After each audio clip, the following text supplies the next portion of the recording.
Hey everyone, and welcome back to another deep dive into the stories they don't teach you in school.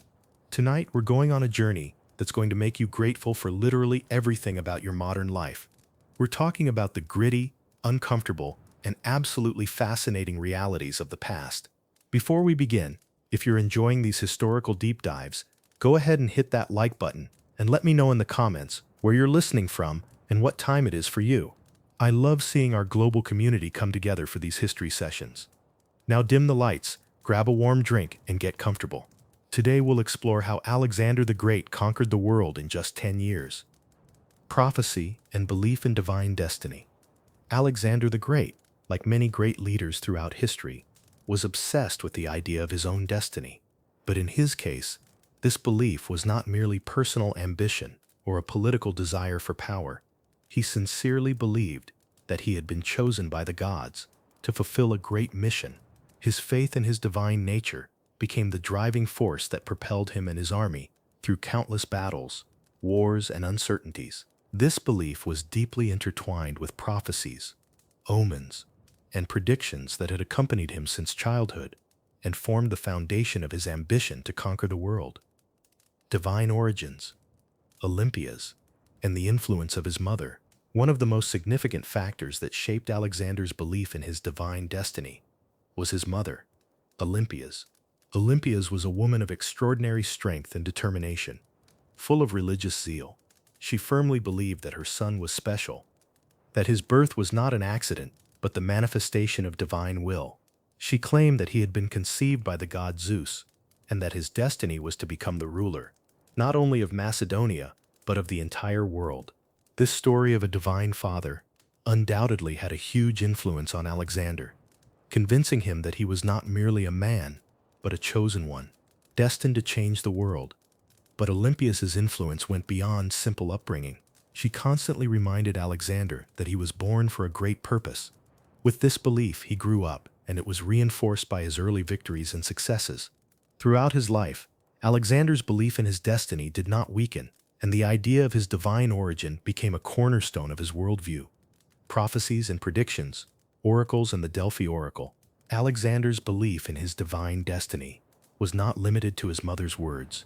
Prophecies and predictions from oracles were an important part of shaping his views on his mission. As a young man, Alexander visited the famous Delphi oracle, where it was foretold that he would become the ruler of the world and that his army would never be defeated. When Alexander came to Delphi, he was met with skepticism, as the oracle was not prone to revelations about the Macedonian prince. However, in response to his request, the priests of the oracle passed on a message that would later prove significant. You are the ruler of the world, and your hand will bring all nations together. This prophecy from the oracle strengthened his confidence in his fate. He was convinced that the gods could not be wrong, and that his path was predetermined. However, Alexander was a determined and independent man. While prophecies often supported his belief, he also took an active role in shaping his own fate, not relying solely on omens. This was a distinctive feature of his character. He sought to write his own destiny. Influence of philosophy, Aristotle, and the idea of Greek culture.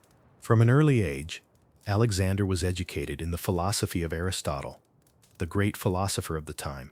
This education was not just about learning philosophy, but also about instilling in Alexander the idea of cultural superiority of Greece. Aristotle, as a teacher, taught Alexander that Greek culture, science, and philosophy were the pinnacle of human achievement, and that Alexander's role as a leader was to conquer and spread these values across the world.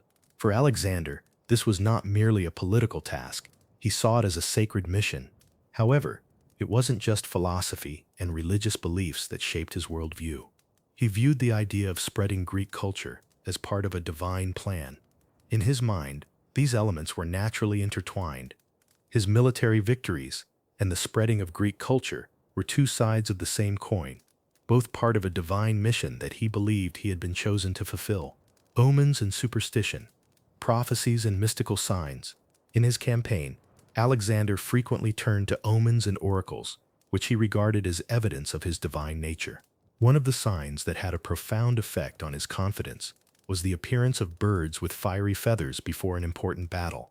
When Alexander was heading to Greece, This was seen as a sign that his campaign and battles would be blessed by the gods. These phenomena further solidified his belief in his invincibility. Alexander also placed great importance on dreams, which he sometimes interpreted as divine signs. In one such dream, he saw himself meeting his father, Zeus, in the form of a lion, which he took as a sign of divine approval of his path. These mystical experiences became part of his reality and reinforced his belief that his mission was not merely military conquests, but a sacred duty. Alexander as a god, recognition by Egypt and Amun. When Alexander entered Egypt in 332 before Common Era, the local inhabitants immediately recognized him as a liberator from Persian rule. He was declared pharaoh, but more importantly, the local priests acknowledged him as a divine incarnation, the son of Amun, the Egyptian god. This recognition was an important moment for Alexander. His journey to Egypt, and further to Siwa, to the Temple of Amun, became not only a key political move, but also a symbol of his personal divinity. In the temple at Siwa, Alexander underwent a mystical experience that strengthened his belief in his divine origins. The oracle confirmed that he was indeed the son of Zeus, and that his path was divinely ordained. This moment had a profound impact on his subsequent actions. He not only continued his conquests, but also became more confident in his mission, which he now viewed as divine. In the eyes of the local people, Alexander was no longer just a military conqueror. He had become a god who united Greece and the East. Conclusion: belief in invincibility and the continuing journey. Although Alexander had a deep belief in his divine destiny, he was not merely a man who passively followed a preordained path. He was a decisive, ambitious, and possibly overly confident individual who believed that he was destined to rule the world. His faith in his mission and divine origins only strengthened with each step, each battle. The legacy of his father, Philip II, and military strategies. To understand why Alexander the Great conquered the world in just 10 years, one cannot overlook his father, Philip II, whose legacy and military strategy formed the foundation for his son's greatest victories. Undoubtedly, Philip II was not only a political genius, but also an outstanding strategist who built an army capable of conquering vast territories. This legacy of military power and strategic flexibility became the solid base upon which Alexander could build his grand conquests. Although Alexander was an independent leader with his own vision, he would not have reached such heights without the experience and structures created by his father. The question of how much Philip's influence played in preparing his son for the path of a great conqueror remains open. But it can be said with certainty that many of the military strategies used by Alexander were built upon his father's legacy. Philip II, the reformer of the Macedonian army. When Philip II became king of Macedonia in 359, before Common Era, the country was in a state of political instability. However, thanks to Philip's remarkable military genius, the Macedonian army transformed into one of the most powerful forces in the ancient world. He reformed the phalanx, which, before his rule, was fairly primitive, and made it far more effective. The phalanx were heavily armed soldiers with long spears. Sarissas formed an impenetrable wall, became the cornerstone of Philip's army. This innovation was key to his victories in battles, as it allowed the Macedonian army to dominate the battlefield. The long and heavy sarissas provided an advantage in both reach and striking power, compared to the standard spears used by other armies. It is also important to note that Philip introduced the division of the army into different units, with clear roles for both infantry and cavalry, which also provided flexibility in battle. Philip also created a professional army that could remain in a state of readiness throughout the year. Instead of relying on seasonal militias, Philip II formed a permanent, well-disciplined army, trained to fight in any conditions. This was a completely new concept for the time and became the foundation for Macedonia's subsequent conquests. Philip II and diplomacy, political wisdom. But despite his military might, Philip II was also an extraordinary diplomat. His political wisdom allowed him to unite many other Greek states around Macedonia through the Corinthian League, 338 before Common Era, which was an important step toward unifying Greece under his rule. This alliance created a strong front for fighting external enemies, particularly the Persian Empire, which was critical to Alexander's future ambitions. Philip II knew how to unite peoples and states through both military and diplomatic means. His charisma and strategic abilities led many cities and states, despite their resistance, to agree to his rule. This ability to forge alliances and unite people influenced Alexander's strategy later. In his own conquests, Alexander used similar approaches, bringing together conquered lands, not just by force but by establishing local rulers and cultural ties. Philip II's legacy, its influence on Alexander. From an early age, Alexander was alongside his father, observing how he led campaigns and managed the army. The examples of Philip II's strategic thinking formed the basis of Alexander's military training. In battles and on the battlefield, Alexander often used the same tactics employed by his father. For instance, the use of the phalanx, combined with cavalry, became a key tactical feature of Alexander's armies. Alexander used his father's army as a foundation, but adapted tactics to suit his needs. He improved the coordination between different sections of his army, and, perhaps more importantly, he was the first military leader to make use of cavalry mobility in battle, combining it with heavy infantry. This gave him not only a tactical advantage, but also allowed him to deliver surprise blows to his enemies, which was crucial in his conquests. However, it's important to note that Alexander was not merely a continuation of his father's work. He brought his own ideas and approaches to the art of warfare. He favored aggressive strategies, acting quickly and decisively. These traits set him apart from Philip, whose tactics often involved more measured and calculated actions. Alexander's tactics, applying the legacy of his father. One of the most famous battles in which Alexander brilliantly demonstrated military strategies inherited from his father was the Battle of the Granicus, 33. In this battle, Alexander used the classic Macedonian phalanx in combination with cavalry to seize key positions and gain the initiative. With his famous tactic of strike and retreat, he was able to defeat the Persian forces, despite being heavily outnumbered. However, unlike Philip, who often preferred open battles with controlled armies, Alexander aimed for more dynamic, often lightning-fast strikes. For example, the Battle of Issus, 333, before Common Era, became an example of how Alexander used his cavalry to flank and destroy enemy sides, delivering devastating blows to Darius III's army from unexpected angles. Another example is the Battle of Gaugamela, 331 before Common Era, where Alexander used his forces to maximum effect. His army, though numerically inferior to Darius III's, was still able to achieve victory due to the superb use of mobile cavalry and diversionary attacks, as well as Alexander's ability to break through the enemy's defense at a crucial moment. Philip II's legacy in strategy and army mobilization. Unlike many of his predecessors, Alexander applied strategies that not only drew from his military heritage, but also actively incorporated elements of innovation.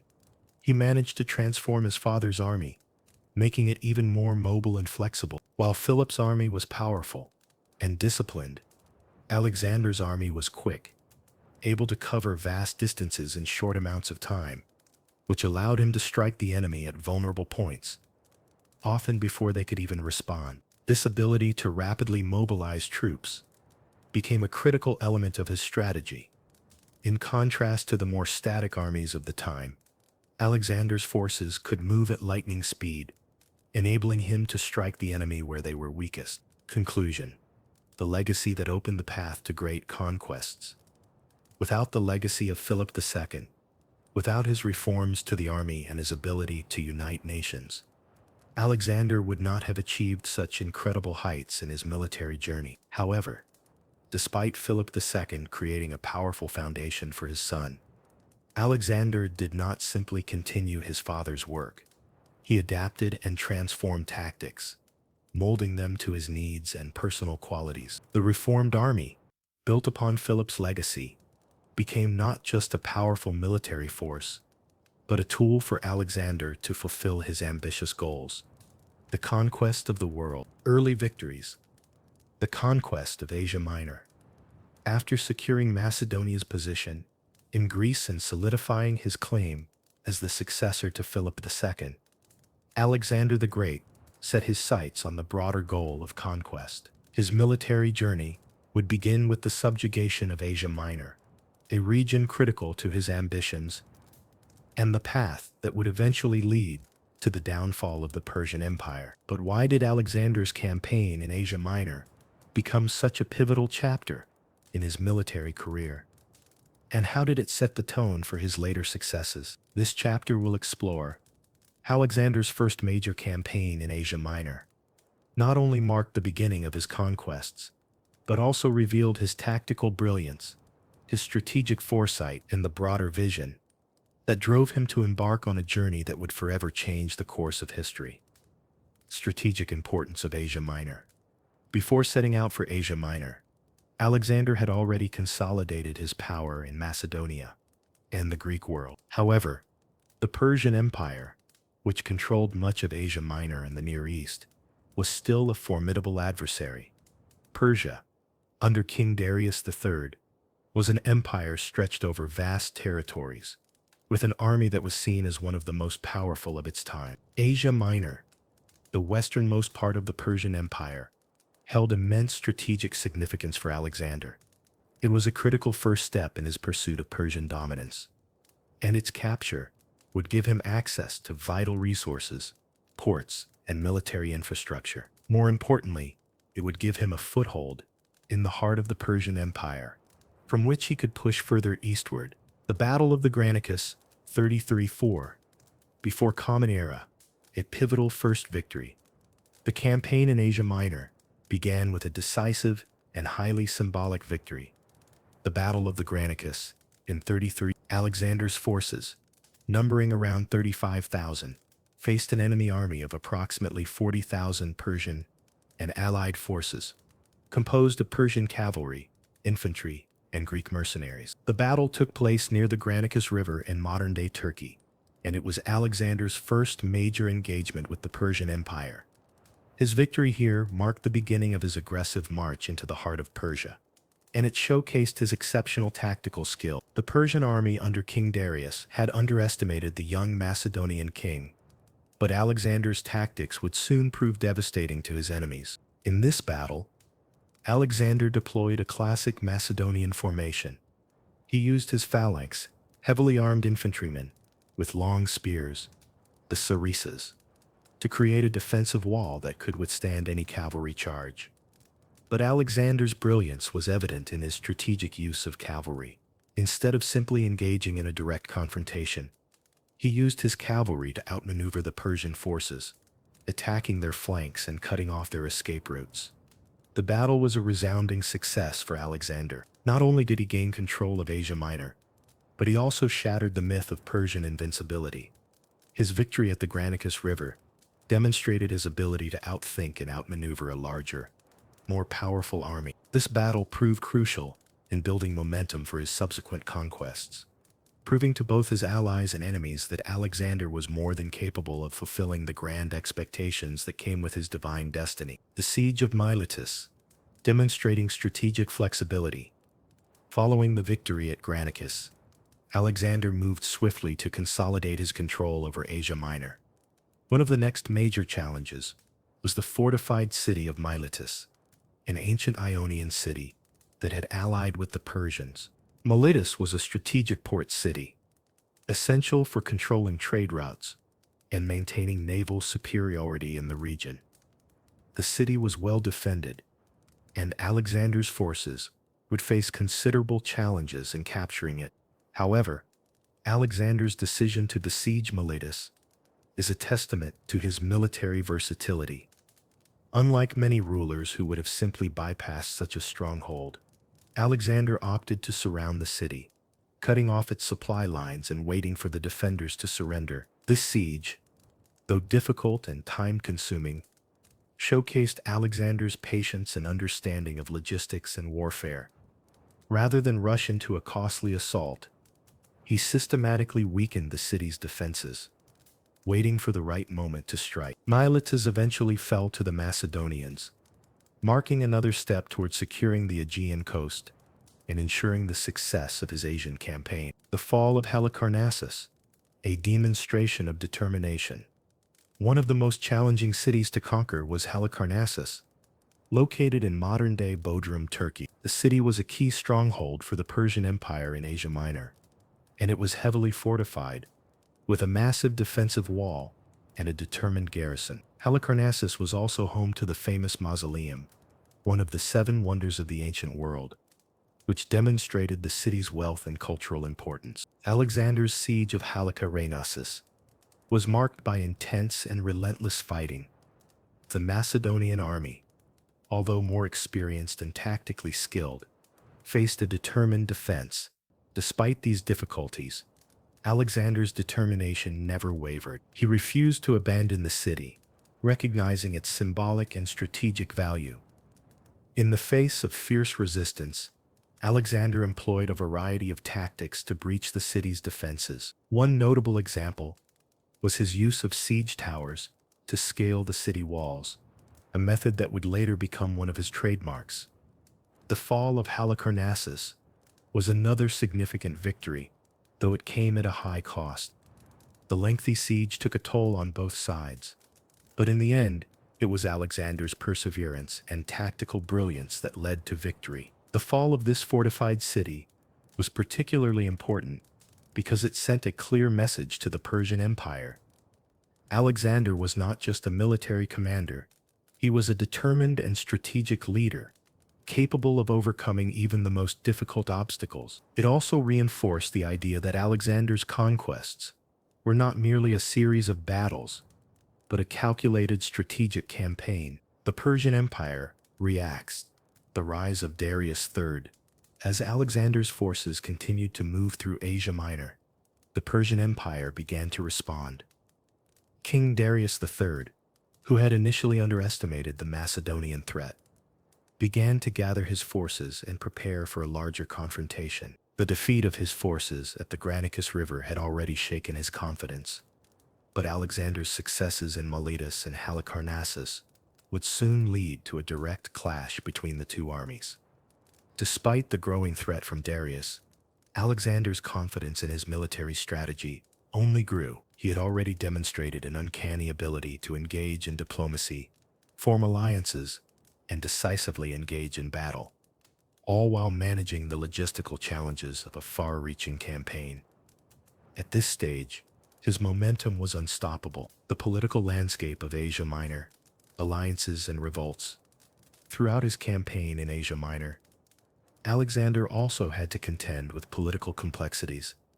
Many Greek city-states in the region had already been subjugated by Persia, and some were reluctant to embrace the Macedonian invader. However, Alexander's diplomatic skill allowed him to win many over to his side. Cities like Ephesus and Miletus, after realizing the futility of resisting, pledged allegiance to him. In some cases, Alexander even offered leniency to cities that surrendered without a fight. Despite some resistance, Alexander's path through Asia Minor became a campaign of liberation for many of these Greek city-states, who had been oppressed under Persian rule. This contributed to his growing reputation, not only as a conqueror, but as a liberator of the Greek world. Conclusion: setting the stage for the Persian Wars.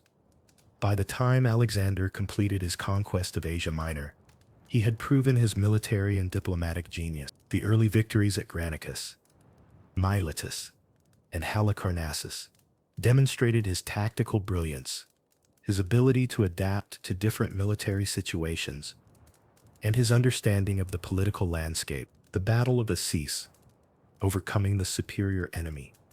After securing Asia Minor, Alexander the Great found himself face to face with the heart of the Persian Empire and its mighty king, Darius III. The Battle of Assis, fought in 33 before Common Era, would be one of the most defining moments in Alexander's campaign and military career. Not only would it solidify his reputation as a military genius, but it would also prove his ability to overcome a much larger and more powerful enemy, a characteristic that would become central to his success over the next decade. This chapter delves into the Battle of Assis, examining the factors that contributed to Alexander's success, the strategies he employed to defeat an overwhelming Persian force, and how this pivotal victory shaped the trajectory of his campaign. The context: the Persian response and Darius III's strategy.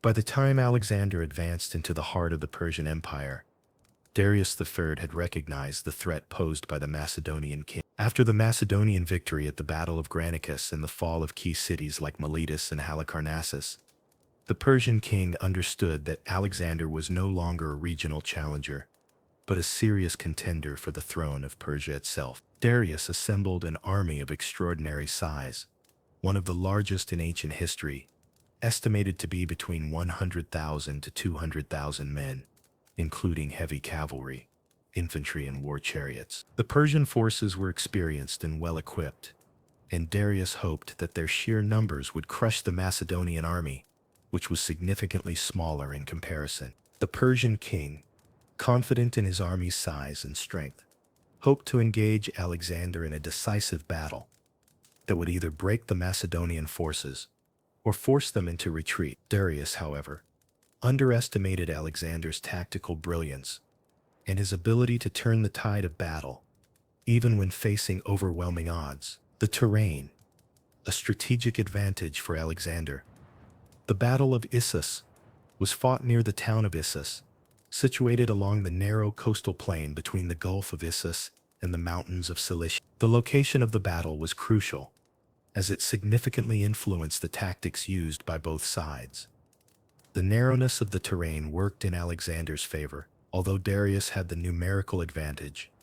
The narrow battlefield limited his ability to deploy his army effectively. The Persian cavalry, which had been one of the major strengths of the Persian forces, could not maneuver freely due to the constraints of the terrain. On the other hand, the Macedonian army, although smaller, had a high degree of flexibility and training, especially in infantry and cavalry coordination. This bottleneck effect neutralized the Persian advantage in numbers and forced Darius to fight on a battlefield that was not suited for his grand strategy. The tactical genius of Alexander, the Macedonian phalanx, and cavalry.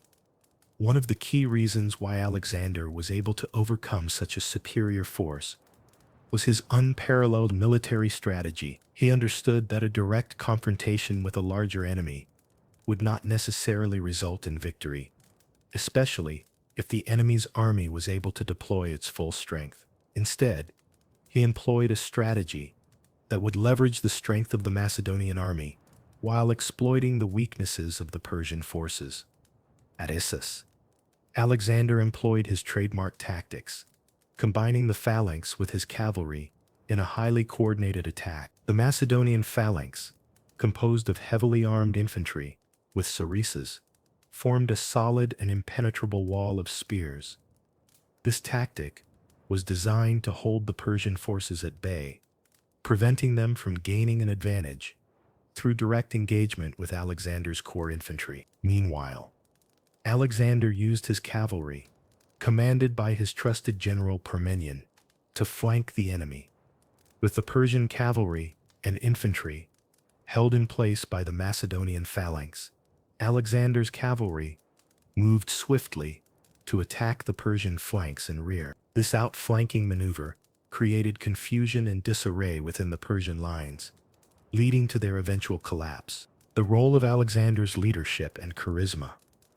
One of the most crucial elements of Alexander's success at Issus was his personal leadership and the bond he shared with his troops. Unlike Darius, who commanded his vast army from a distance, often relying on his generals to execute his orders, Alexander was an active and visible presence on the battlefield. His soldiers respected and revered him, not only as a commander, but as a leader who fought alongside them and shared in their hardships.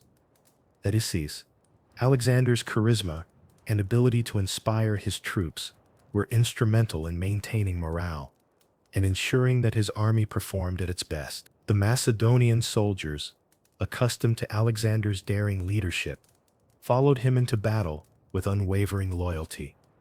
When Darius's forces saw Alexander charging towards their position, they recognized the symbol of authority that he represented, the embodiment of Macedonian power and destiny. This bond between Alexander and his troops was unlike anything seen in the Persian army, where many soldiers were mercenaries or conscripts who had no personal loyalty to the king. Alexander's ability to inspire such dedication would become one of his trademarks throughout his conquests. Darius III's decision to flee, a moment of weakness. As the battle raged on, Darius found himself in a precarious position. His army, which had initially had the upper hand, began to falter under the coordinated attack of Alexander's forces. The Persian king, seeing that his position was untenable, made a critical decision that would change the course of the battle. He fled the battlefield. The flight of Darius was a moment of profound significance. It marked the beginning of the unraveling of Persian power in the region. By abandoning his army and fleeing in the face of battle, Darius sent a message of weakness to his troops. His soldiers, who had initially been confident in their numbers, quickly lost morale, and the Persian lines collapsed. The Macedonian army, sensing victory, pressed forward with relentless determination. Darius's decision to flee also allowed Alexander to capitalize on the chaos that ensued. The pursuit of Darius and the subsequent capture of his baggage train sent shockwaves throughout the Persian Empire, signaling the beginning of the end for Persian control in the region. Aftermath and consequences of the battle. The victory at Issus was a turning point, not only in the Macedonian campaign, but also in the history of the ancient world. Alexander's army, though outnumbered and faced with significant challenges, had triumphed over the mighty Persian Empire. The Battle of Issus was a symbolic and military victory that elevated Alexander's status as one of history's greatest generals. In the aftermath of the battle, Alexander gained control of Syria, Cilicia, and Phoenicia, opening the way for further advances into the heart of the Persian Empire. He also captured a significant number of Persian soldiers, including the Persian royal family, which further humiliated Darius and weakened Persian morale. By winning such a resounding victory, Alexander had shattered the myth of Persian invincibility and paved the way for his subsequent victories at Gaugamela and beyond. A divinely ordained victory. The victory at Issus also reinforced the belief that Alexander was divinely chosen to fulfill a great destiny. Following the battle, Alexander was hailed as a hero, not only by his soldiers, but also by the Greek city-states and regions that looked to him as a liberator from Persian tyranny. His remarkable victory over Darius confirmed the idea that his conquests were not just the result of military genius, but the fulfillment of a divine mandate. Yet, as Alexander's fame grew, so did the challenges that awaited him. The Persians, though humbled, were far from defeated, and Darius, despite his defeat, would soon rally his forces for another confrontation. The question remained, could Alexander maintain the momentum of his victories, or would he be tested by greater forces than those he had yet faced? The unstoppable march of a conqueror. The Battle of Issus demonstrated that Alexander was not merely a soldier, but a strategic visionary.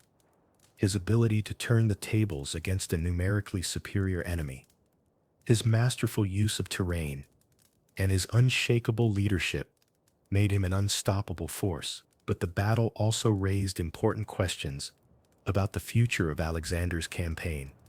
Though his victory at Issus brought him a step closer to his goal of conquering the Persian Empire, the true test lay ahead: the conquest of Egypt and the founding of Alexandria.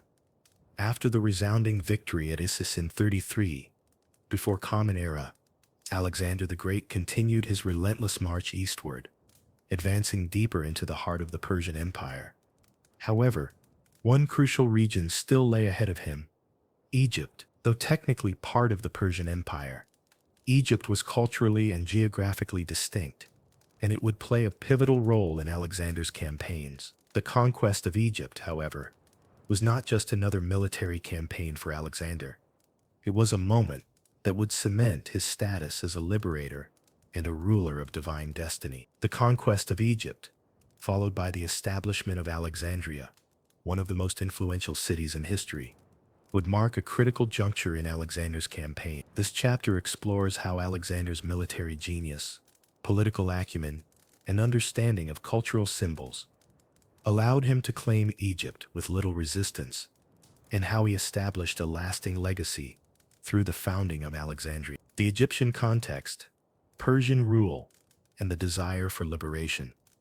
By the time Alexander arrived in Egypt, the region had been under Persian control for over a century. The Egyptians, once proud and powerful, had been subjugated by the Persian Empire under the rule of Cambyses II in the 6th century, before Common Era, and the Persian influence had never been fully accepted by the Egyptian people. Although they had been forced to comply with Persian rule, there was a deep-seated desire among the Egyptians to free themselves from the yoke of the Persian Empire.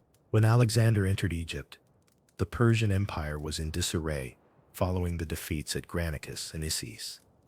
King Darius III, despite his military setbacks, was still a distant figurehead, and Persia's grip on its territories was weakening. The Egyptians, seeing the Macedonian kings rise, viewed Alexander as a potential liberator who could free them from Persian oppression. This sense of liberation allowed Alexander to approach Egypt, not just as a conqueror, but as someone who was welcomed by the local population. The Egyptians recognized that Alexander's military victories over the Persians symbolized hope for independence, and they quickly surrendered to his rule, eager to be rid of the Persian overlords. The Battle of the Nile, minimal resistance and strategic positioning. When Alexander arrived in Egypt in 3032, before Common Era, he encountered little resistance from the Persian forces stationed in the region. The Egyptian satrap, governor, Mazaces, who had been left in charge by the Persians, saw the futility of fighting against the highly skilled Macedonian army. In contrast to the fierce battles Alexander had faced in Asia Minor and at Issus, his entry into Egypt was marked by relative ease. One of the significant factors in Alexander's success was his ability to secure key positions in Egypt without costly battles. His strategic approach was subtle, as he took control of major cities and fortified locations, ensuring his control over the entire region. Pelusium, a key city at the entrance of Egypt, fell without significant conflict, and Alexander quickly moved towards Memphis, the capital of Egypt. In addition to the lack of resistance, Alexander was also skilled at diplomatic engagement. He presented himself not just as a military leader, but as a ruler who understood and respected local customs and religions. This was crucial in Egypt, where religious beliefs and cultural traditions were highly important. Alexander's careful handling of local traditions helped him gain the support of the Egyptian elite and populace, further securing his rule. The Oracle of Amun, Alexander's divine destiny. One of the most critical moments in Alexander's conquest of Egypt was his visit to the Oracle of Amun at Soa, located in the Libyan desert. The Egyptians, like many other ancient cultures, believed that their rulers were divinely chosen, and Alexander sought to reinforce this idea by consulting the oracle. The oracle, which was known for its cryptic prophecies, was highly respected by the Egyptians. According to historical accounts, Alexander's visit to Siwa was not only an attempt to gain divine approval for his conquests, but also an effort to solidify his claim as a godlike ruler. The oracle, in a famous pronouncement, supposedly declared that Alexander was the son of Amun, the chief god of Egypt, thus aligning him with divine authority. This moment was crucial for Alexander, as it served as a powerful political tool. By being recognized as the son of a god, Alexander not only legitimized his rule in Egypt, but also strengthened his claim to a divine mandate over the wider world. This idea would persist throughout his campaign, as he sought to build a multi-ethnic empire, uniting both Greek and Eastern cultures under his rule. The founding of Alexandria, a city of future glory. After securing Egypt, Alexander set his sights on the founding of a city that would become a cornerstone of his empire. The site of Alexandria was strategically chosen. It was located on the Mediterranean coast, ideal for both trade and defense, with easy access to both the Egyptian hinterland and the wider Mediterranean world. The establishment of Alexandria was not just a military conquest.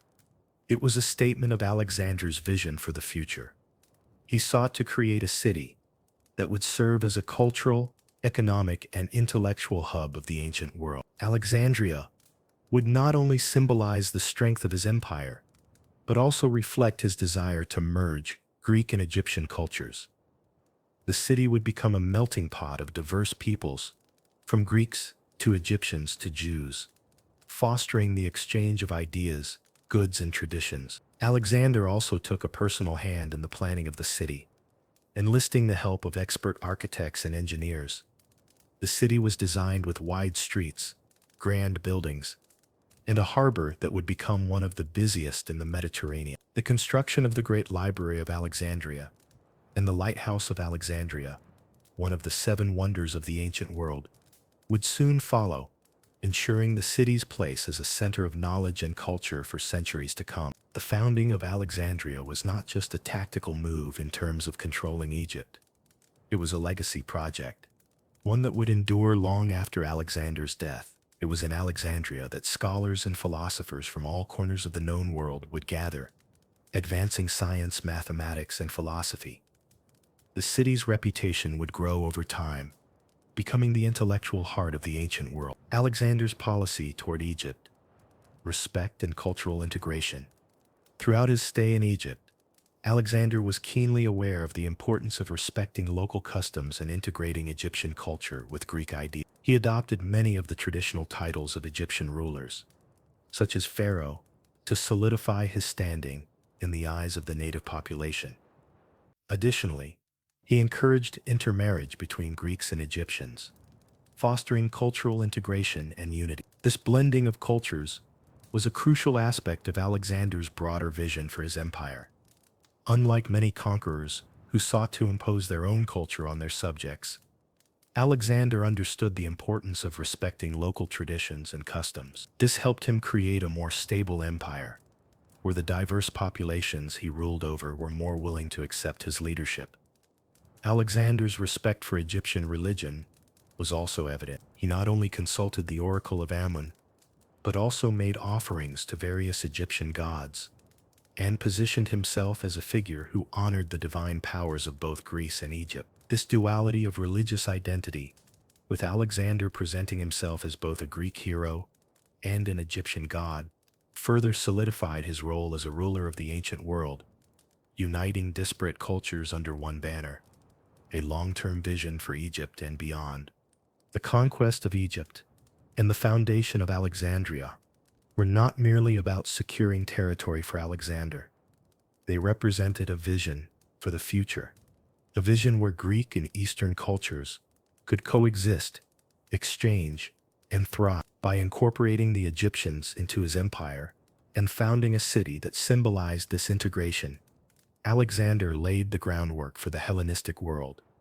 While Egypt was now firmly under his control, Alexander's ambitions stretched far beyond the Nile. His vision of creating a vast empire, stretching from Greece to India, continued to unfold as he marched eastward. But as he turned his attention toward the Persian heartland and beyond, Egypt would remain a vital part of his empire, not just as a conquered province, but as a cultural and intellectual center that would continue to shape the ancient world. The conquest of Egypt and the founding of Alexandria were steps toward fulfilling Alexander's larger goal, the creation of a world-spanning empire, united under his rule and vision.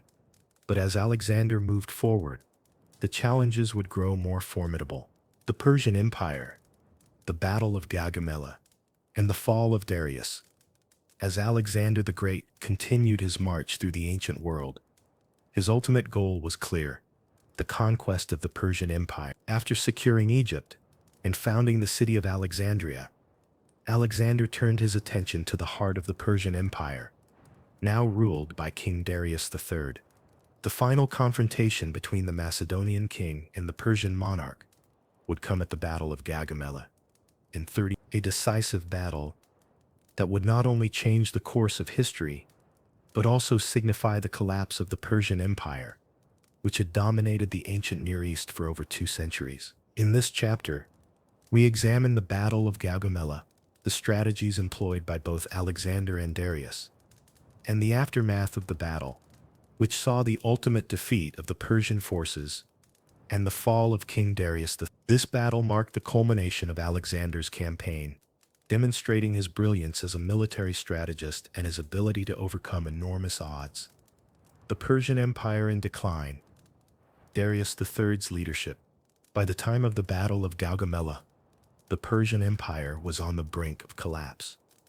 Darius III, who had ascended to the throne in 3036, before Common Era, faced both internal turmoil and external threats. The empire, which had once been the most powerful in the world, was struggling to maintain its dominance in the face of the rising power of Macedonia. Darius, though a capable leader in many respects, lacked the charisma and military genius of his predecessors, particularly Cyrus the Great and Darius the. Internally, the Persian Empire was plagued by political instability, with satraps, regional governors often acting independently, and the central authority weakening. The Persian military, while still formidable, was increasingly fractured and disorganized, with various factions vying for control. Furthermore, Darius was unable to unite his diverse subjects under a common cause, leaving the empire vulnerable to external invasion. Alexander's victories in Asia Minor and Syria, combined with his ability to inspire loyalty in his troops and forge alliances with local populations, had steadily eroded the foundations of Persian power. By the time Alexander reached the gates of the Persian heartland, Darius knew that his empire was in mortal danger. The Battle of Gaugamela would be the last chance for Darius to stop Alexander's seemingly unstoppable march. The lead-up to the Battle of Gaugamela, following his victory at the Battle of Issus in 33, before Common Era, Alexander continued to advance eastward, capturing crucial cities like Tyre and Gaza. Along the way, his forces grew more confident, and his reputation as an invincible leader spread throughout the ancient world. Darius, desperate to preserve his empire, mustered a vast army to confront the Macedonian threat. At Gaugamela, near the town of Arbela, modern-day northern Iraq, Darius assembled one of the largest armies in history. The Persian forces were estimated to number between 100,000 to 250,000 soldiers, including heavy cavalry, war chariots, and a large contingent of infantry. Darius also employed a unique military formation, utilizing a wide, open battlefield to maximize the use of his superior numbers and cavalry. In contrast, Alexander's army numbered around 40,000 to 47,000 soldiers, significantly smaller but highly disciplined, cohesive, and well-trained. The Macedonian forces were predominantly infantry, with the famous Macedonian phalanx at their core, supported by cavalry units including the elite companion cavalry. The disparity in numbers was enormous, yet Alexander's ability to outmaneuver his enemies and his tactical ingenuity would soon come to the fore. The battlefield, a study in contrasting tactics. The Battle of Gaugamela was fought on a vast plain, which gave Darius an initial advantage. His larger forces could spread out and deploy their cavalry and chariots, which were some of the most formidable units in the ancient world. The Persians used scythe chariots, war chariots, with blades mounted on the wheels, designed to cut through enemy lines. Darius believed that the sheer size of his army would overwhelm the Macedonian forces and lead to a decisive victory. However, Alexander had a very different approach in mind. He understood that the Persian numerical advantage could be neutralized with the right tactics. Rather than fighting a battle of attrition, Alexander aimed to exploit the weaknesses in the Persian formation. He was known for his flexibility and willingness to adapt his tactics to the situation at hand. He chose to fight at Gaugamela not only because it provided enough room to maneuver his troops, but because he could take advantage of his superior cavalry and phalanx formation. Darius, seeing Alexander's bold move, ordered his cavalry to turn and engage, but the speed and precision of the Macedonian cavalry was overwhelming. As Alexander's cavalry cut through the Persian lines, Darius was forced to flee the battlefield, leaving his troops to face the Macedonian forces without leadership. The Persian infantry, now leaderless and demoralized, quickly broke apart, and the Macedonian phalanx advanced, crushing the Persian resistance. The aftermath, the fall of Darius III. The Battle of Gaugamela was a decisive victory for Alexander. Despite the vast disparity in numbers, the Persian army, once the mightiest military force in the world, was routed, and the death of Darius III was only a matter of time. Following the battle, Alexander pursued the fleeing Persian king, but Darius managed to escape, only to be betrayed and killed by his own men shortly thereafter. His death marked the effective end of the Achaemenid Persian Empire. The fall of Persepolis, the symbolic heart of the Persian Empire, was particularly significant. Alexander's army looted the city, and its grand palaces were set on fire, though there is debate among historians as to whether this was a deliberate act of revenge or an accidental result of the chaos of conquest. Nevertheless, the destruction of Persepolis symbolized the end of Persian power and the rise of Alexander's Macedonian Empire. The end of an era, the beginning of a new empire. With the fall of Darius and the collapse of the Persian Empire, Alexander stood at the pinnacle of power in the ancient world. His conquests had reshaped the political landscape of the Near East and Central Asia, and he had effectively united the East and West under his rule. But Alexander's journey was far from over. The lands of Persia were now his, but the vast expanse of the Indian subcontinent loomed on the horizon, and his ambition pushed him ever forward. The Indian campaign, the Battle of the Hydaspes.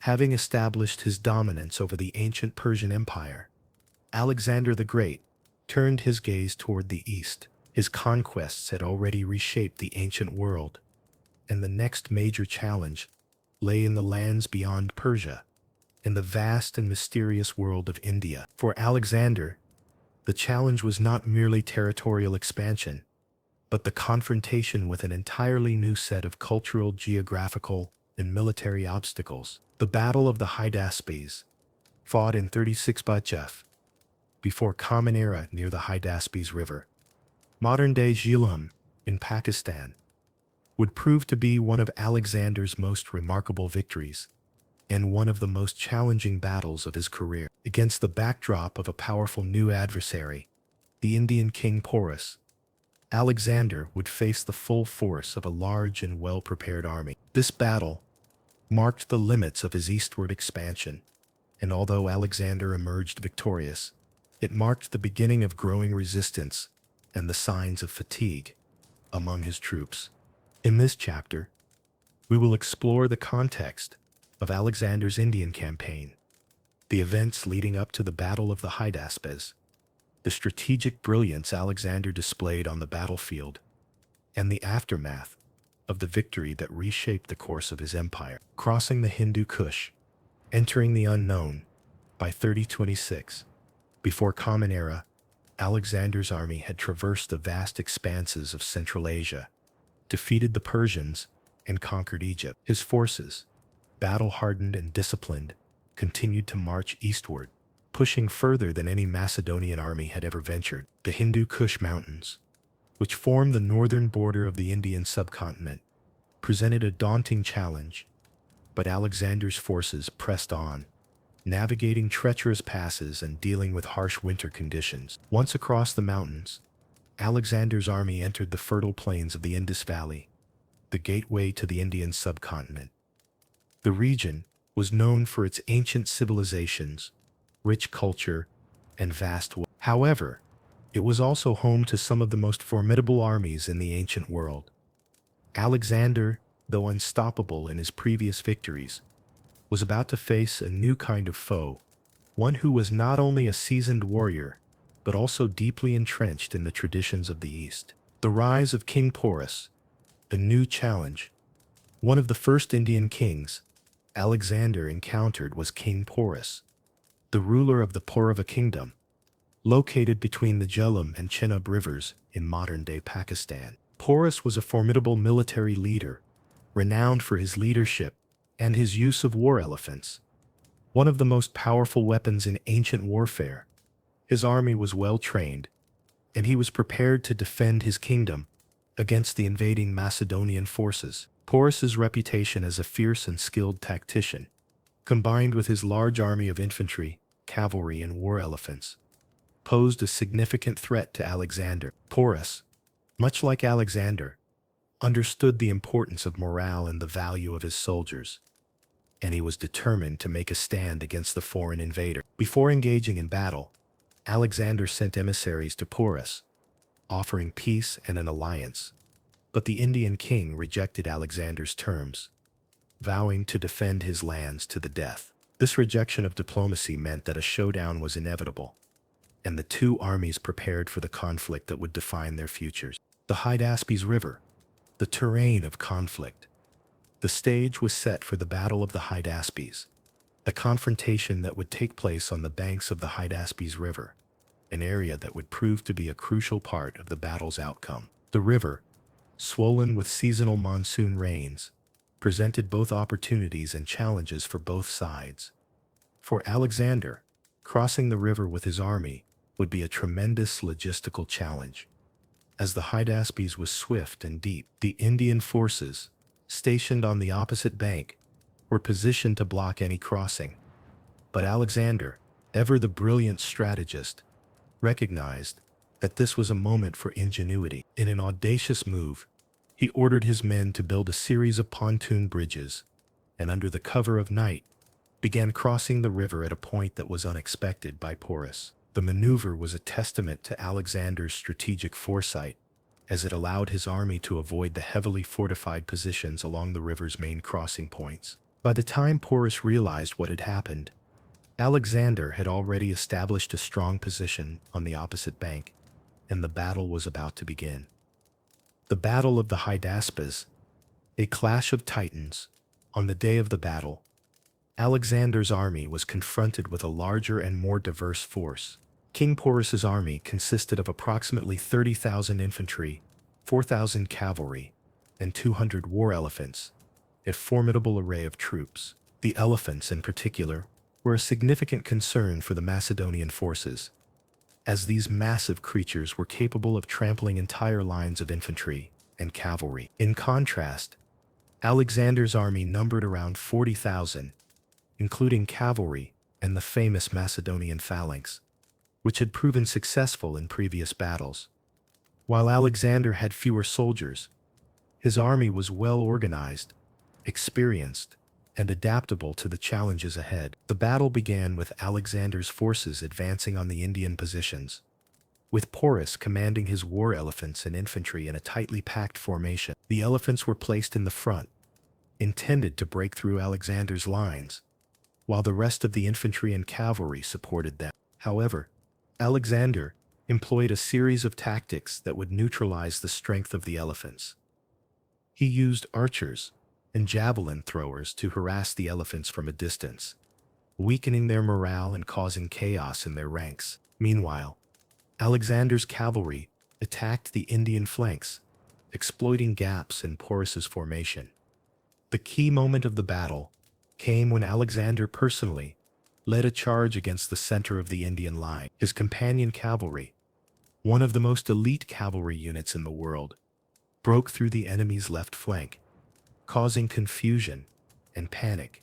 The war elephants, which had once been a terrifying force on the battlefield, were now losing their effectiveness as they were separated and isolated from the rest of the Indian army. As the battle raged on, the tide turned in favor of the Macedonians. Despite the initial successes of Porus's forces, Alexander's tactical brilliance and the discipline of his troops wore down the Indian resistance. King Porus, realizing that his army was being overrun, attempted to rally his forces, but his efforts were in vain. Eventually, Porus was captured by Alexander's forces, but the Macedonian king, displaying respect for his defeated enemy, treated him with dignity and even reinstated him as the ruler of his territory. Aftermath. The impact on Alexander's army. The victory at the Hydaspes River was another stunning achievement for Alexander, but it came at a cost. The battle had been one of the bloodiest of his campaign, and many of his soldiers, exhausted from years of continuous fighting, began to question the feasibility of continuing further into India. The harsh terrain, the unknowns of the Indian subcontinent, and the presence of large, well-organized armies were enough to start eroding the once unshakable morale of his troops. For Alexander, the victory at the Hydaspes was bittersweet. While it demonstrated his military genius and cemented his reputation as a conqueror, it also marked the furthest point of his eastward expansion. His army, weary and reluctant to go further, refused to march on toward the fabled Ganges River, where even greater challenges awaited. As Alexander began to consider the future of his empire, he faced the reality of growing dissent among his troops. Would he continue to push the boundaries of his empire further into the unknown, or would he respect the wishes of his men and turn back? The Battle of the Hydaspes, while a clear victory, marked a pivotal moment in Alexander's campaign, the point at which his grand ambition to conquer the entire known world began to face serious limits. The legacy of the Indian campaign, a world changed. In the wake of the Battle of the Hydaspes, Alexander's conquests continued to reshape the cultural, political, and military landscapes of the ancient world. Though his army would eventually turn back at the banks of the Ganges, the legacy of his Indian campaign was profound. He had encountered new challenges, but his victories demonstrated the potential for cultural exchange and the fusion of East and West. Alexander's personality: leader, warrior, and philosopher. Alexander the Great, known for his extraordinary military conquests and unmatched strategic brilliance, was more than just a conqueror. His persona as a leader, warrior, and philosopher shaped the way he interacted with his soldiers, his subjects, and the world around him.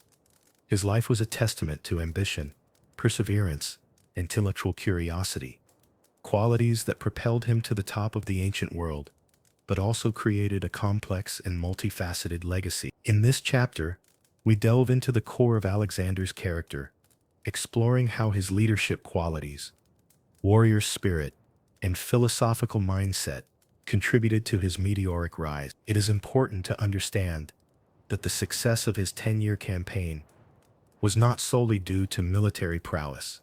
It was also deeply intertwined with his personality, vision, and ability to inspire those around him. Alexander's unique approach to leadership was key to understanding why he was able to conquer an empire in such a short span of time. A leader beyond military strategy, charismatic and visionary. To understand Alexander as a leader, it is essential to look beyond his battlefield tactics. Alexander was an exceptional strategist, but what set him apart from other military commanders was his ability to inspire loyalty and trust in his men. He ruled not just with fear, but with charisma, building personal connections with his soldiers, which made them willing to follow him through uncharted territory, across vast landscapes, and into the jaws of battle. One of the central traits of Alexander's leadership was his ability to lead by example. Unlike many rulers who stayed behind the lines of their armies, Alexander was often at the front, fighting alongside his soldiers. This earned him the respect of his men, who viewed him as a fearless and committed leader. His physical bravery in battle was legendary. At the Battle of the Malian City, for example, Alexander was severely wounded while personally leading the assault on the city's walls, an act that further endeared him to his troops. Moreover, Alexander's vision for the future of his empire was integral to his leadership style. He did not merely seek to expand his realm through conquest.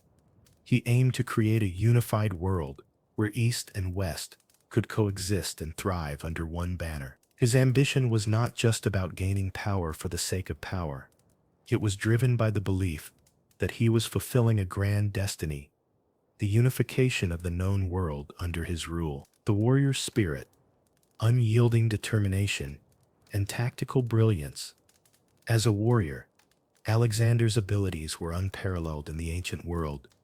He combined a deep understanding of military strategy with an almost intuitive grasp of battlefield dynamics. His tactical innovations, particularly his use of the Macedonian phalanx and cavalry, became legendary. However, his true brilliance lay in his ability to adapt to any situation and turn the tides of battle in his favor, no matter how overwhelming the odds. One of the most striking aspects of Alexander's martial ability was his unrelenting determination. He never hesitated to engage in the most dangerous confrontations, even when faced with overwhelming opposition. At the Battle of Gaugamela, for example, his forces were vastly outnumbered by the Persian army. But Alexander did not retreat or hesitate. He found an opening and led a bold charge directly at the heart of Darius III's forces. His decision to attack the Persians with such precision and daring resulted in one of the greatest military victories in history. But Alexander's talent for war extended beyond sheer bravery. He was an innovator who understood the importance of logistics, intelligence, and psychological warfare. He knew how to demoralize the enemy, often using feigned retreats and deceptive movements to confuse opposing forces. At the same time, he was a master of battlefield communication, effectively directing his troops even in the chaos of combat. Yet, it is also important to note that Alexander was not invincible. His unwavering courage was sometimes a double-edged sword, leading him into situations where the risks were perilously high. His wounds were numerous, including a severe injury at Aranos Rock, where he was struck by an arrow in the lung. But instead of retreating, Alexander continued the campaign with characteristic resilience, further solidifying his status as a warrior king in the eyes of his soldiers, a philosopher king, intellectual curiosity, and influence. While Alexander's military achievements are often the focal point of his legacy, his intellectual side is equally important to understanding his character. Born into a world of ideas, Alexander was tutored by none other than the famous philosopher Aristotle, one of the greatest minds in history. Aristotle's teachings had a profound impact on Alexander's worldview, shaping his attitudes toward governance, culture, and philosophy. From Aristotle, Alexander learned about ethics, science, and metaphysics, and he carried these teachings with him throughout his campaigns. He was particularly fascinated by the concept of virtue and the idea that rulers should govern with wisdom, not just power. This philosophical outlook was reflected in many of his actions as a leader. For example, Alexander promoted cultural exchange and integration within his empire. He encouraged the marriage of Macedonian soldiers to local women, creating a melting pot of cultures and laying the foundation for the Hellenistic period, where Greek culture and ideas would spread across the vast expanse of Alexander's empire. He also adopted elements of Persian dress and customs, signaling his desire to bridge the gap between the Greek and Persian worlds. Another demonstration of his philosophical influence was Alexander's belief in the divine right to rule. He saw himself as chosen by the gods, a belief that was in part inspired by his tutor, Aristotle, who often emphasized the importance of the ruler's relationship with the divine. Alexander's famous claim to be descended from Heracles and Zeus reinforced his notion that his conquests were part of a divine plan. This belief in divine destiny was central to his self-perception, and it motivated him to push forward even when the prospect of further conquest seemed daunting. In addition to the intellectual influence of Aristotle, Alexander was deeply curious about the lands he conquered. He sought knowledge about the customs, religions, and philosophies of the people he encountered. In India, for example, he engaged with local sages and philosophers, including the famous Indian ascetics, known as gymnosophists, who were known for their philosophy of non-materialism and asceticism. Alexander's interest in their ideas revealed a more reflective side of his character, one that was open to new experiences and alternative ways of thinking. The complexity of Alexander's personality. Despite his many achievements, Alexander's personality was not without its contradictions. He was both compassionate and ruthless, capable of immense generosity and sudden cruelty. He could be magnanimous in victory, such as when he spared the life of King Porus after the Battle of the Hydaspes, treating him with respect and reinstating him as the ruler of his territory. On the other hand, he could also be brutally unforgiving, as demonstrated by his actions after the siege of Thebes, where he ordered the complete destruction of the city as a warning to other Greek states. This complexity in Alexander's character is reflected in his relationship with his soldiers. He was often seen as a father figure, someone who led with empathy and care. But at times, his insistence on absolute loyalty and his unyielding ambition led to tension and frustration within his ranks. By the time of his campaigns in India, his soldiers had grown weary, longing to return home after years of continuous war. Alexander, driven by an unrelenting desire to push further east, faced the delicate task of balancing his soldiers' desires with his own vision for the empire. Yet, despite the increasing discontent, Alexander never wavered in his commitment to the idea that he was destined to rule the world. His leadership, combined with his warrior ethos and philosophical views, created a singular individual whose impact on the ancient world was nothing short of revolutionary. Legacy and influence of Alexander the Great. The legacy of Alexander the Great is nothing short of extraordinary. In the span of just 10 years, Alexander transformed the world, and though his empire fractured soon after his death, his influence endured across centuries. His conquests, his vision for a unified world, and the cultural exchange he facilitated helped shape the course of history long after his time. In this final chapter, we explore the enduring legacy of Alexander and the far-reaching influence he had, both in the immediate aftermath of his campaigns and in the centuries that followed. His achievements continue to resonate in political, military, cultural, and philosophical spheres, proving that greatness is not always about how long one reigns, but how one's vision reshapes the world. A world transformed. The Hellenistic Age.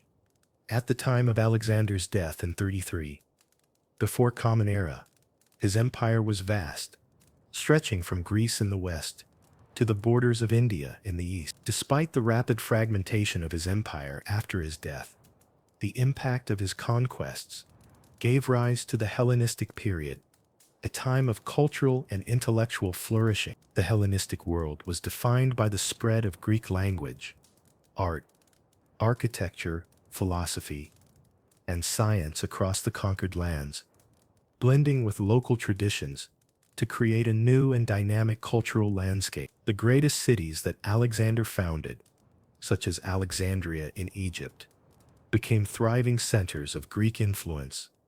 Alexandria became a beacon of learning, home to the world-renowned Library of Alexandria, which housed the greatest works of Greek and Eastern scholarship.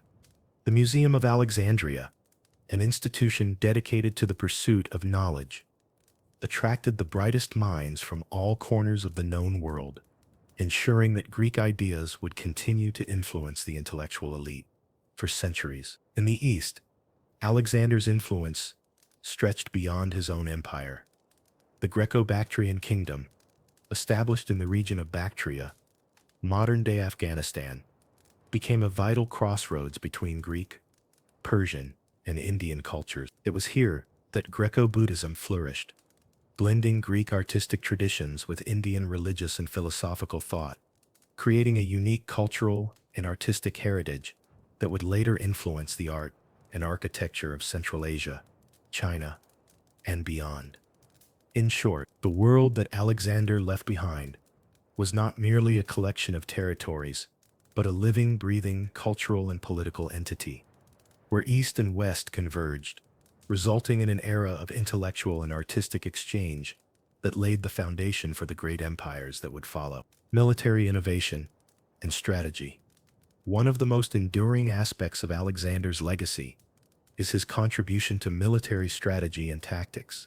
His ability to adapt to different environments, understand the strengths and weaknesses of his enemies, and innovate on the battlefield was nothing short of genius. Alexander's use of the Macedonian phalanx, the highly disciplined and flexible infantry formation, revolutionized warfare, and his integration of cavalry and siege tactics allowed him to overcome some of the most formidable forces in history. His tactics at the Battle of Gaugamela, where he decisively defeated the Persian king Darius III, are studied in military academies to this day. His ability to coordinate different branches of his army, from the heavy infantry to the light cavalry, in perfect synchronization set him apart from his contemporary.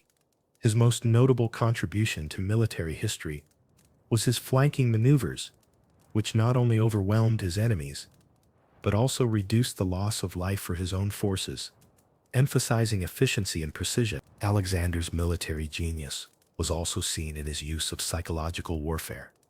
His reputation for being a fearless and invincible leader played a critical role in weakening the resolve of his enemies.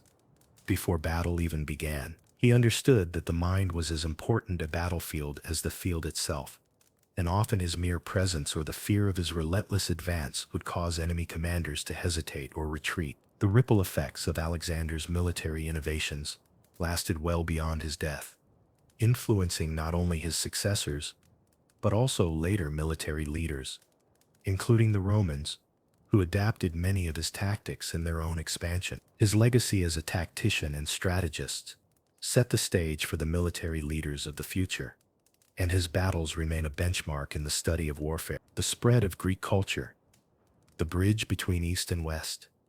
Alexander's conquests were not just military victories, they were the catalysts for the spread of Greek culture, ideas, and language across 3 continents. Hellenization, as this process is known, involved the dissemination of Greek ideas and institutions, transforming the social, political, and intellectual fabric of the East. Perhaps one of Alexander's greatest achievements was his ability to integrate Greek and local cultures.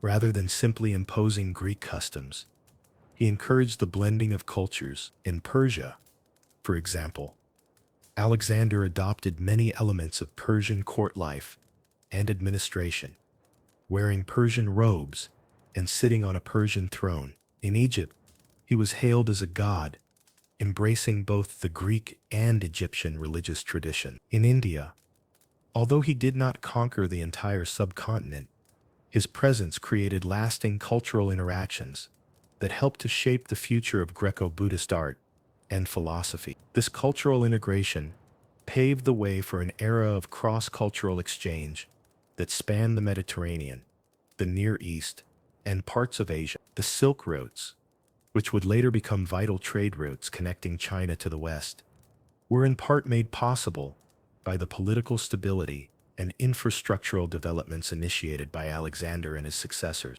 Greek language and culture spread throughout these regions, creating a common thread of communication and intellectual exchange that spanned much of the ancient world. Philosophical legacy and the idea of the universal monarch. Alexander's journey from Greece to India was not only a physical conquest, but also a spiritual and intellectual quest. His education under Aristotle instilled in him a deep love of knowledge and a belief in the importance of philosophy and reason. However, his experiences in the East exposed him to a wide array of religious and philosophical traditions, from Persian Zoroastrianism to Indian asceticism. This diversity of thought contributed to Alexander's growing belief in the concept of a universal monarchy, where one ruler could unite all peoples under a single vision. Alexander saw himself as divinely chosen, a ruler not just of men, but of the very forces of nature. He believed that his conquests were part of a grand cosmic plan, and his attempts to integrate different cultures into his empire reflected his belief in the potential for a harmonious world under his rule. Though his death at a young age prevented him from fully realizing this vision, his legacy as a universal monarch influenced future rulers, particularly the Romans, who embraced the idea of the emperor as a divinely appointed ruler of a vast, multicultural empire. His belief in his own divinity and his efforts to blend various religious practices also paved the way for later emperors like Augustus and Constantine, who adopted a similar divine kingship. Alexander's example would influence imperial thought for centuries, shaping the structure of future empires in both the West and the East. The enduring myth of Alexander, the legend of Alexander the Great, did not die with him. Instead, his story became a mythic narrative, passed down through the ages, influencing countless cultures. In the centuries following his death, Alexander was viewed not just as a historical figure, but as a larger-than-life symbol of heroism, vision, and power. His legacy was celebrated in literature, art, and theater, and his achievements were often exaggerated to fit the idealized image of the perfect conqueror. Even in the Roman Empire, Alexander's story was used as a template for emperors to measure their own greatness. Alexander's conquests were often seen as the epitome of military success, and later leaders, including Julius Caesar and Napoleon Bonaparte, openly admired and sought to emulate his achievements. In the Middle Ages, Alexander became a subject of Christian myth and legend, with many stories about his life taking on a more spiritual and mystical nature, further cementing his position as one of history's greatest figures. Alexander the Great, who rose from the Macedonian backwaters to become the ruler of the known world, left behind a legacy that has withstood the test of time. His vision for a world united under a single ruler, his military brilliance, and his passion for cultural exchange created an empire that transformed the ancient world. Though his reign was brief, his impact is still felt today in the arts, in philosophy, in warfare, and in the way we think about empire and leadership. In the end, Alexander's legacy is not confined to the dust of history. It is alive in the stories, ideas, and dreams of those who came after him. His vision of a unified world, though never fully realized, remains a powerful symbol of ambition and the human drive to transcend boundaries, both physical and intellectual. The world Alexander sought to build, a world of cultural fusion, intellectual exchange, and unprecedented unity, may never have fully materialized, but in the wake of his conquests, a new global vision was born, one that continues to inspire and challenge humanity. Alexander the Great did not simply conquer lands, he conquered time itself, leaving an indelible mark on the pages of history, a mark that will never fade.